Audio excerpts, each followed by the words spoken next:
na as we move the Sandy's bill to passage into law and pag isusulat nyo na po with the stakeholders yung IRRs, baka posible i-consider nyo dahil sabi nyo nga in stages pwedeng pilot areas muna, then in stages to add more areas for the tourist first aid facilities na year on year may mga ma-identify po kayo in implementation of Sandy's Law para magabayan din po kami dito sa Kongreso yung budgeting para doon year on year. Okay, salamat Yusek. Salamat po, Opo. Senator. And then mabuti po binanggit nyo rin dun sa pagtitrain nyo ng frontliners, may ongoing partnerships na kayo with Coast Guard and Red Cross. And I noted po yung sinabi nyo nga na yung regional offices nyo are identifying the necessary budgets. And again, we can work on that. We can partner on that year on year. Kayo po sa department, kami po dito sa Kongreso. Very important po yung sinabi niyo yung massive information campaign on the risks and then also the responsibilities of the tourist destinations sa mga tourists, whether local or mga foreign. Like sa universal healthcare, di ba, that's another pillar kasi yung ano ba to, yung health the term just escapes me, pero yung pillar na to develop health seeking behaviors sa public, mamaya baka maalala ko. Health literacy, health promotion, there's another term pa I was trying to remember, pero okay lang po yun. And then, good you're conducting an inventory of the areas with jellyfish. Nababasa na rin po natin sa mga dyaryo, even internationally, napapansin po nila yung grabe yung box jellyfish lalo na together with DNR. Okay, wonderful. Okay, that's really good. Let's have more departments working together to keep our children and their families safe, no, when we travel.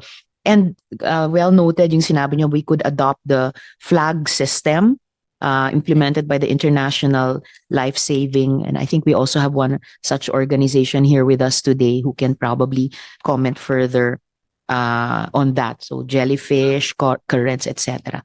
Maraming salamat po, Yusek, very helpful po.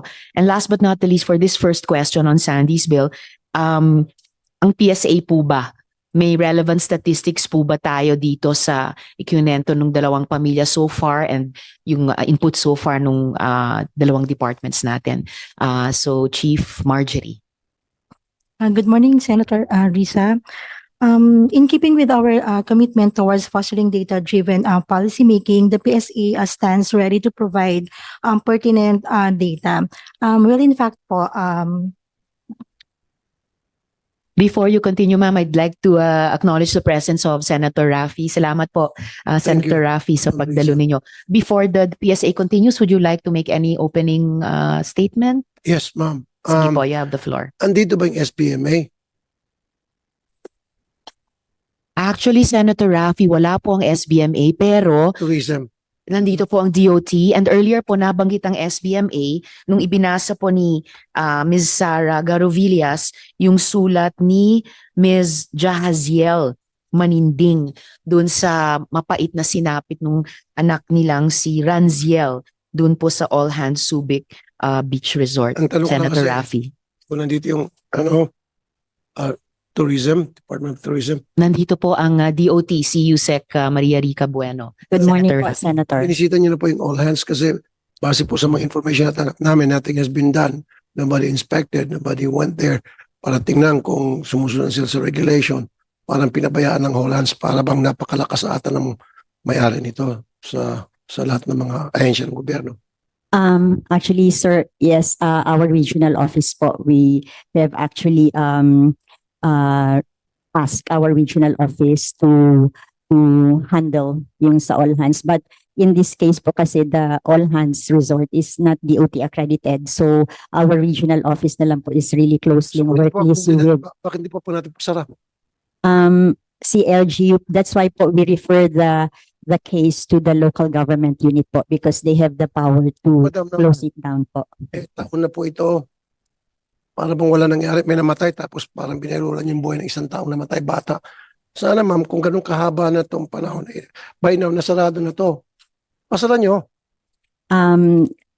Senator, we will coordinate po Kailan with the nyo po papasara? Senator, the Department of Tourism po does not have the mandate to close Kaya down, nga pero tinatanong ko we yung will, SBMA po. sa LGU eh. Kasi I want it shut down. Kasi insulto naman po, may namatay na bata eh. Baby yung namatay, bata yung namatay. but Tapos wala the, tayo, we didn't do so much. so the DOT po can commit to really work closely with the LGU po on this case po. So ma'am, asahan ko ba na by next week o sa susunod na hearing ni Ma'am Risa, pagkating ko, something has been done. At least man lang pinakamababa na suspindi. Never siya nasuspindi eh. Ang lakas-lakas niya eh. Kanino siya malakas? And mas gusto ko, mas matutuwa siguro marami kung siya po'y napasara kasi sabi mo mismo hindi siya accredited. So why allow them to open when they're not accredited? Para lumilitaw sila na illegal.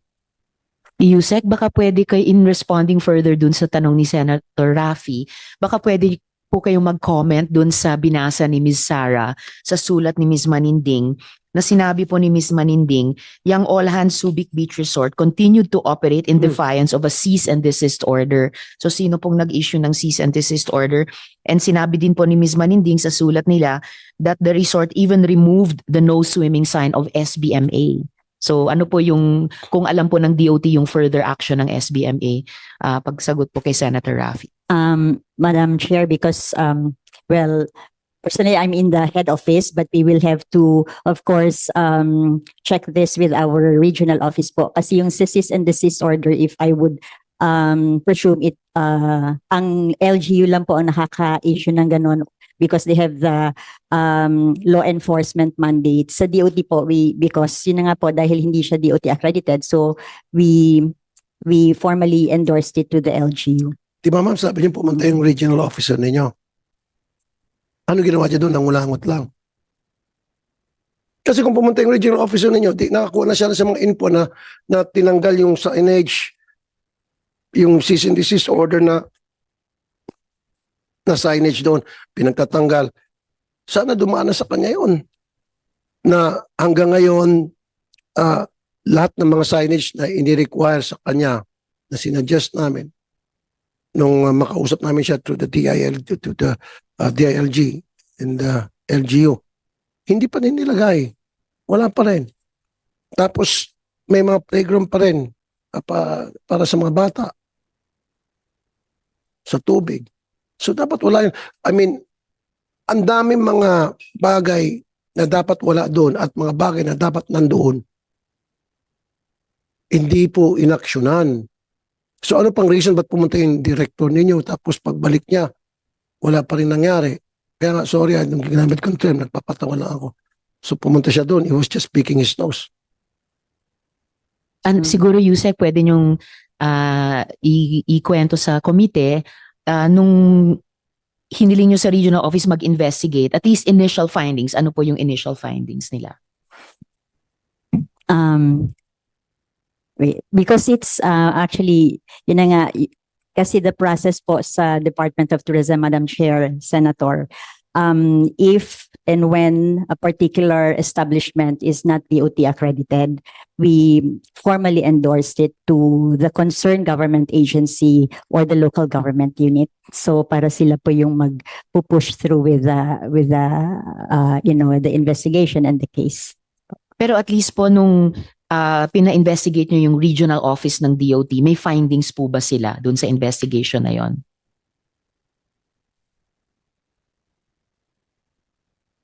Madam Chair, can I request our Director for the Office of Tourism Standards and Regulations who's really supervising the regional offices accreditation also? Yes, please. Anong pangalan nung Director Veer Magigad. Director Manigan? Magigad. Maligan? Magigad. Magigan. Yes. Director, if you could address the question of Senator Raffy. So ano po yung findings ng regional office nyo sa pag-imbestiga dun sa All Hands Subic Beach Resort? Yes, Madam Chair, Senator, the regional director, si RRD Dainos, visited, and actually recommended SBMA and the LGU to have a closure on that particular resort. But as mentioned by Yusek Rica, it's not accredited by the DOT currently.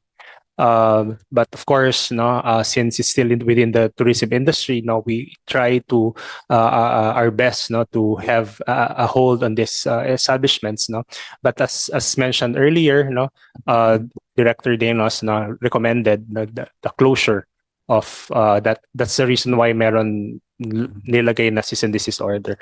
But of course, no, as with mentioned by Yusek Rica, the LGU having the powers to close, no, would have to really hold its hand, no, on this particular case, especially since it has the licensing powers as well. No? Yun na po. Pero sir, when was the last time na nag-visit po yung inspector ninyo, yung regional director sa site? When was this?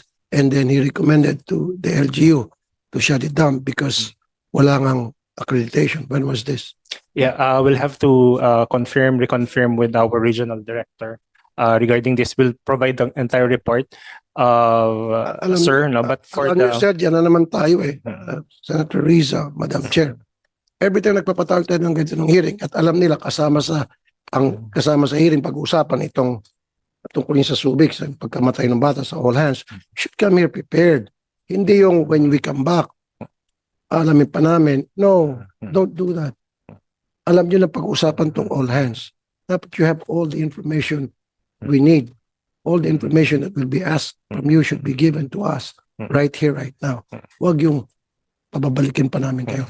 So anyway, yun lang po, Madam Risa, Madam Chair. Salamat, Senator Rafi. I want it shut down. So, sorry, Mama. I want it shut down. O at least man lang. Kasi matigas eh, naglagay ng cease and desist order. Tinanggal. Kita niyo yung napakatapang ng apog ng may-ari nito. Sino ba ito? Sino bang connection niya? Si Herodes, si Barabas, sino ba? Poncio Pilato. Ba't ang tapang ng apog nito? Really, ma'am? Tinanggal, pinunit. Ba't yung signage? Napakatapang ng apog nitong hinayupak na itong taon to. Kung sino man itong may-ari ito. Please, come on, show them na nobody's above the law. Kung sino man yung connection niya, hindi pwedeng umubra dapat dito. Okay, yun lang. Madam Chair, thank Maraming you. salamat. Chair. Salamat, Senator Rafi. And salamat din po for providing the quorum for the hearing. Even if Senator Rafi had to move on to his other hearing. Pero actually may follow-up din sana sa tanong nila sa DOT dahil nandito po ang DILG. Tama po? Yes, sir. Attorney Lavarias, Yes, yes sir, baka may update po kayo dahil si DOT Regional Director Dinos, recommended closure of All Hands Subic Beach Resort. Alam po ba ito ng DILG and ano po yung action dito? Before Madam Chair, we proceed good morning with po. PSA. Good morning. Ma'am, so far po ma'am, yung aming regional office po doon, wala pa pong pina-forward sa aming update sa central office with regard doon. Pero we will ensure po and coordinate with the LGU concerned na kung na-revoke na po yung kanilang business permit pending investigation po sa nangyari. Thank you po, Madam Chair. Salamat po, Director. Attorney, by any chance ang DILG kasama na po ba sa mga interagency body that are working on the framework or a manual or Yes po, or may Madam Chair. MOU na With po? the DOH po. With the DOH? Okay po. So it should be even easier to follow up on this case, lalo na dahil may DOT Regional Director na nag-recommend na po sa DILG and sana na ma-forward na agad kahapon ng Regional Director ng DILG. Sige po, the committee will wait to hear the developments on that. And sabi po ni Director Magigad kanina, you will furnish this committee para ma-forward din po namin kay Senator Rafi yung findings dun sa investigation ni Regional Director Dinos. Okay, salamat po. So maraming salamat Chief Marjorie sa patience nyo. Can we go back to PSA? Ano po yung, you were starting to tell the committee, ano po yung relevant statistics nyo dun sa health and tourism related concerns and risks, lalo na sa mga bata na kailangan nating tugunan? In our monitoring of statistics po, the statistical framework on children is tagged as high priority po. In relation to the Sandist Act, we have statistics on registered deaths po. Particularly contact with venomous marine animals and plants, including yung jellyfish. Based on our latest data, 2023, we have 10 death occurrences of children. These are children 1 to 9 years old, and these happened in Albay, 2 in Albay, 3 in Palawan, 2 in Zamboanga, Sibugay, 1 in Zamboanga del Sur, 1 in Pangasinan, and 1 in Negros Occidental. Thank you. Salamat, Chief Marjorie. Again, like yung strategic framework na binubuo ng DOH, very good to know po na may high priority statistical framework na binubuo ang PSA on children. So 10 deaths just from contact with jellyfish in 2023. Grabe, no? That's almost 1 child every month. And certainly that should be preventable. And maraming salamat dun sa pagbanggit nyo sa mga areas where these deaths occurred in just that 1 year. Baka pwedeng in-note ng DOT dun sa pag-identify nyo ng pilot areas and further batches of areas para sa tourist first aid facility. So aside from Palawan and Subic, so we hear now from PSA Albay, Zamboanga, Sibugay, Zamboanga del Sur, Pangasinan, and Negros Occidental. So baka pwedeng i-consider din sa next batch of pilot areas or next batch of areas, no, para dun sa ano ba yun? Tourist first aid facilities. So maraming salamat, PSA. Okay, sorry, additional pa pala for DOT, kaugnay pa rin ng Sandy's bill, no?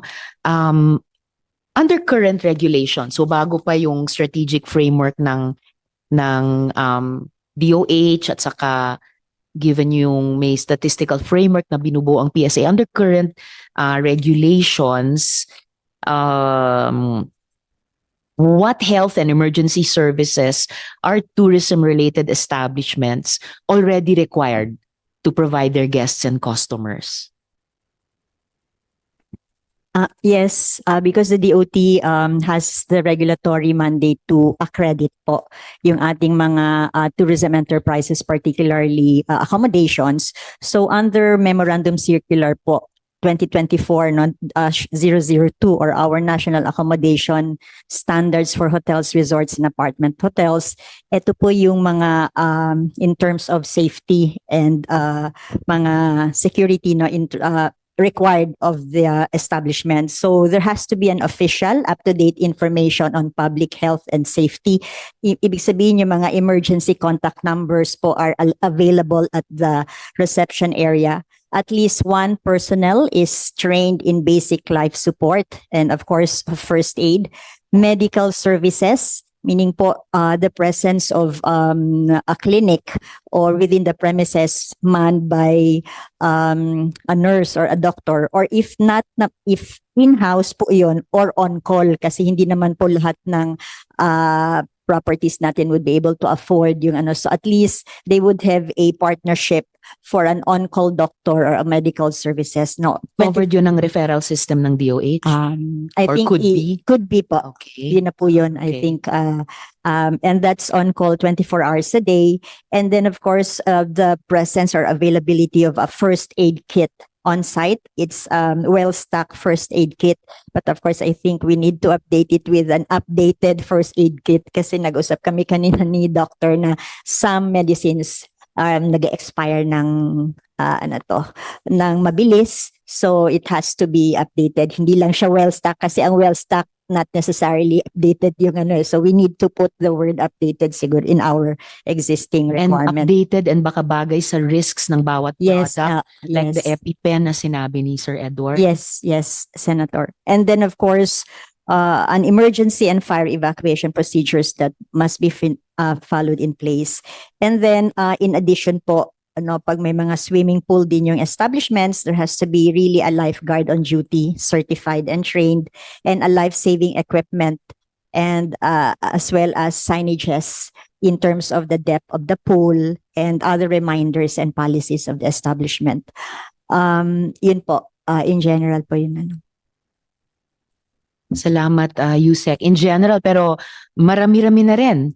And surely yung mga establishments, lalo na yung matagal nang nag-ooperate, they cannot be ignorant of this. And just as we say about the law, even ignorance of the law is not an excuse for neglect or for violation. So sorry, hindi ko na, MC 2024-002?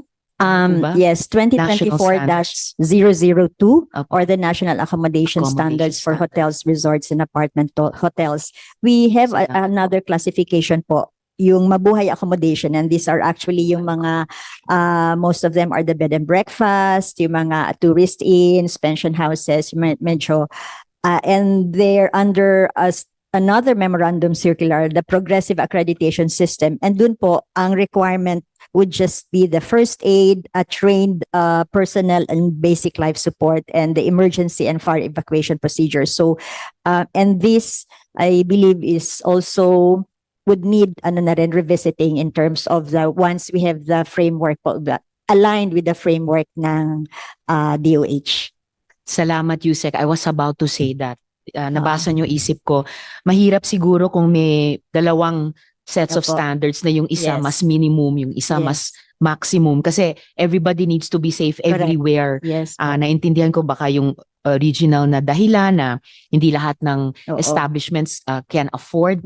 Pero over Safety time po. kasi safety po talaga Yes. non-negotiable. And so yun po, I'm glad na kayo na mismo sa department nagsasabi na these need revisiting.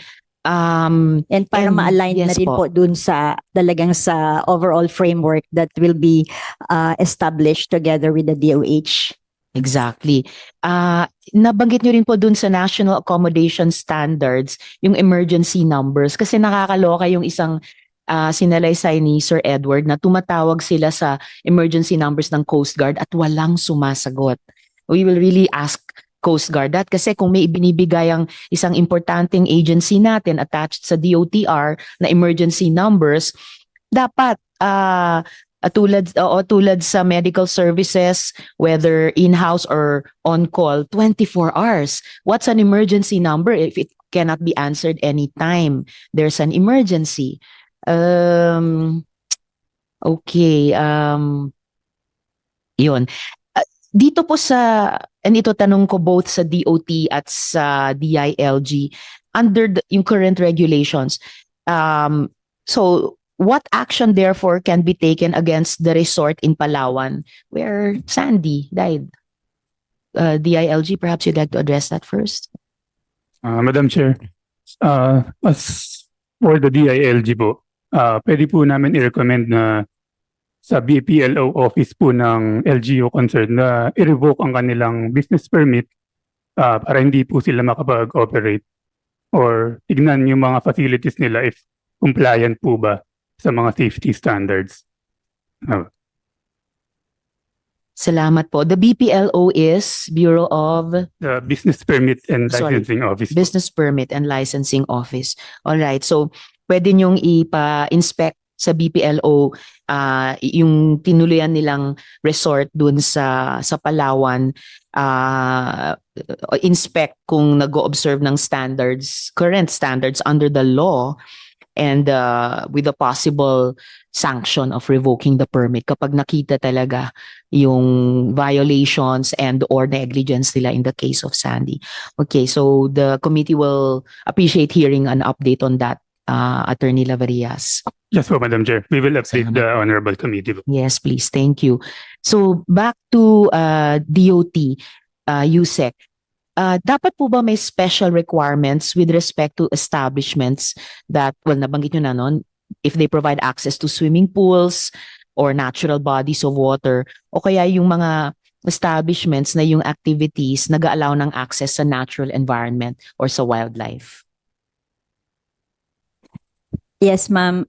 Talagang very important to have all of this signages and even proper, sabihin natin mga, like for example, proper pathways para yung maiwasan yung maiwasan talaga yung mga accidents or incidences that we wouldn't want to happen in the area. And at the same time din po, yung training din talaga ng ating community and the workers in these establishments, because hindi lang po yung mga workers but actually yung host community in the area can provide assistance in responding as well. Part siya ng parang response mechanism. So hindi lang nakafocus yung training natin towards the direct personnel of a particular establishment, but also training of our host communities in the barangay, pati sa LGU po. And siguro kaugnay na rin nung sinabi kanina ng DOH, special requirements per identified risks per product. Ngayon ko lang narinig yung term na yun, per product na Actually, ino-offer kuhang-kuha sa niya, establishment. kuhang-kuha niya, Senator. Yun talaga yung hinahanap namin. Kasi in every tourist activity, we need to know the risks and the hazards. And together with our experts, katulad niyan, for example, sa caving, we work closely with the NR and with their caving community. They can actually help us, together with DOH, identify all these risks and hazards and what to do and what not to do inside the cave. Yung mga ganun po. Salamat, Yusek. And dun sa special requirements, should a distinction be made kung minors po yung gagamit ng facilities? May additional ba na, kumbaga extra special requirements, ganong klaseng distinctions? I would like to think special handling in terms of the equipment, depende naman yan, ma'am, kung ano yung kind of yung risk, no? In terms of the equipment na gagamitin, but really it has to be responsive to all ages and to all types of incidences or risks ang ilalagay natin doon sa sa bawat establishment at saka sa area. Salamat, Yusek. And maybe later, yung mga medical experts natin on, lalo na child developmental psychology, yung meron ba, baka hindi pa natin nakikita tayong mga nagtatrabaho sa gobyerno, pero baka kayo po sa practice nyo, you see how we can be age and developmentally appropriate in keeping kids safe, our kids sa mga tourist spots. So a few more questions po para sa DILG tungkol sa Sandy's bill. Attorney, should compliance with applicable regulations be made a requirement? Kanina kasi napag-uusapan yung posibilidad ng